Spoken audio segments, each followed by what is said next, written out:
Bom dia. Boa noite.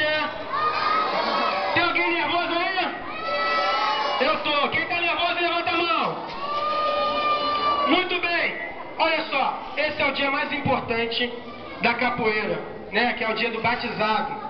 É o dia que as crianças vão mostrar o que elas aprenderam aqui na aula de capoeira, né?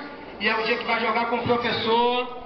Vai jogar com o professor, vai ser batizado na capoeira, vai tomar uma rasteira, cair de bumbum no chão. Então, esse momento é um momento importante para cada um que está aqui presente hoje, né? Aqui, quem é o personagem principal? São vocês, né? Então a festa aqui é para vocês. A gente vai fazer uma festa bem bonita, bem legal, para ficar bacana e tudo, tá bom? Quem tá feliz, levanta a mão. Quem tá feliz, levanta a mão. Muito bem.